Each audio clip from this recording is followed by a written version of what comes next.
Hello, my name is Todd Bigelow. I'm a freelance photographer based in Los Angeles for the last 30 years, working with editorial, corporate, and nonprofit clients. I'm an adjunct professor of photography and photojournalism, workshop founder, and author of the Freelance Photographer's Guide to Success Business Essentials. This is just a short video series where I talk about business topics for freelance photographers. Hope you enjoy. Hey everyone, thanks for stopping back by. And as I like to say, let's jump right into it.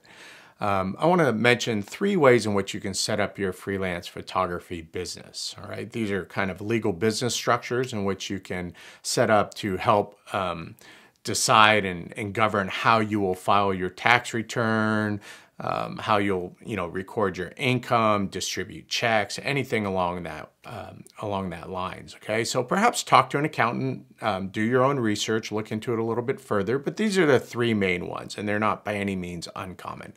They are all considered pass-through or flow-through entities, which means essentially that your income derived from the business, from your freelance photography, will be passed through and filed with your personal income tax return. So you will not be filing an entirely separate return for your freelance photography business. Okay, with that in mind, let's look at all 3. The first one is sole proprietor. Okay, this is by far the easiest to set up. There is generally no fee required. You can use your own name, Todd Bigelow. You can set up what's called a DBA, doing business as Todd Bigelow Photography, Impact Visuals, anything you want to name it. Okay, so there's no real structure for the actual naming convention of it. It can be anything that you'd like. One of the easiest things about this is you can commingle your accounts. So let's say you're just Todd Bigelow and you receive your income addressed to Todd Bigelow from whoever hires you. Let's say you hired an assistant. You can write them a check from your personal checking account. So you don't have to maintain any sort of separate financial accounts to handle your business income and or expenses. As a sole proprietor, you do not have any further legal protection for your personal assets. So sometimes some of you might have heard about having the corporate veil or having the corporate protection. When you're a sole proprietor, since you're not incorporated, your personal assets could be sought if you are sued. Okay, so somebody can attach and try to go after your personal assets if you're sued for any variety of reasons. And that oftentimes is what causes photographers to want to incorporate. Okay, having said that, please remember, through my extensive research, I've actually been told by my accountant, don't ask the question anymore because I've inquired about it so many times. A good liability insurance policy will cover typically up to $1 million in any sort of damages for, say, copyright infringement if you happen to, copyright infringe somebody else. Or there's also $1 million liability policy that's included in most general policies for personal injury and advertising injury. So the point is, carry a good insurance policy anyways. All right, so that's something that I've always done. It covers my equipment, but it also covers my business. And I have an umbrella policy to guard against any unforeseen circumstances if I get sued or anything. Okay, so and typically from everything that I've looked at, that's generally speaking for the type of one-person freelance business I am, going to be more than sufficient to protect any assets or protect anything that I might need to protect. However, if you so choose, the second option is a limited liability company or LLC. So depending on the state, that will determine the cost and how easy it will be to set up an LLC. So some states, it's virtually free. In some states like California, it can get quite a bit more expensive. So here in California, it's generally around a couple $1,000s to get it set up initially. And then usually right around $800 a year in annual costs to renew your LLC.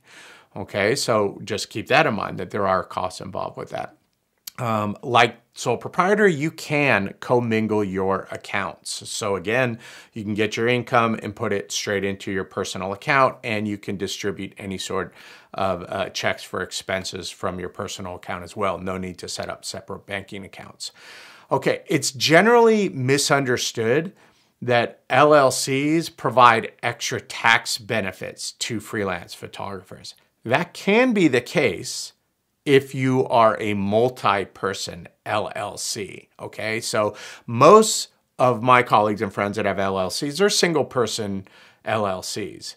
That does not provide you any more tax benefit than a sole proprietor, okay? So you don't get extra tax benefits from being an LLC if you're a single-person LLC, which the IRS often refers to as a disregarded entity, that, again, being a one-person LLC.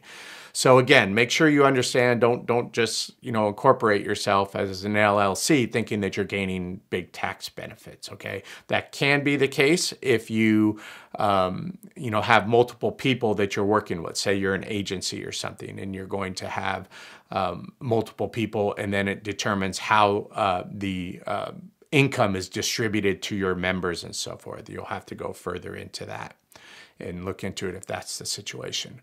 The third one that is very common, a little bit less common than sole proprietor and LLC, but still common, is what's called an S Corp or subchapter corporation. It's another form of incorporation. It's similar to the LLC in that your personal assets are protected. It is also a pass-through or flow-through entity. Meaning your income will be filed again with your personal income tax return, usually on a Schedule C, which most of you would probably are probably quite familiar with.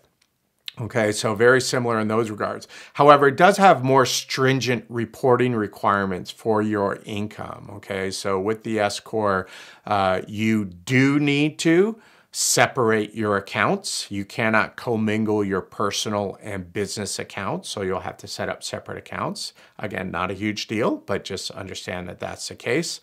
Generally more expensive to form and maintain, and there are additional requirements like you have to be a United States citizen or permanent resident to set up an S Corp, and but it will provide you that continued protection for your personal assets as well. Okay. Again, those are the three main basic ways in which you can set up your freelance business practice. Keep in mind that no matter what city you work in, there are usually local requirements for filing any sort of tax obligations. Here in Los Angeles, every February, I have to file my reporting with the city for any income that I've earned. Generally speaking, I think last year it was up to $400,000 or $500,000 was you basically owed no local taxes if you earned up to $400,000 or $500,000. Luckily, I snuck right in there. So most of us probably aren't going to have those tax liabilities. You won't owe anything, but you do need to file. Okay, so no matter what business structure you are, make sure you know what your local filing requirements are, even if it means you won't owe anything. Okay, keep those three things in mind. Look into it further if you need to. I do cover them in my book as well. And I hope that helps. Stop back by next time, and we'll see you soon.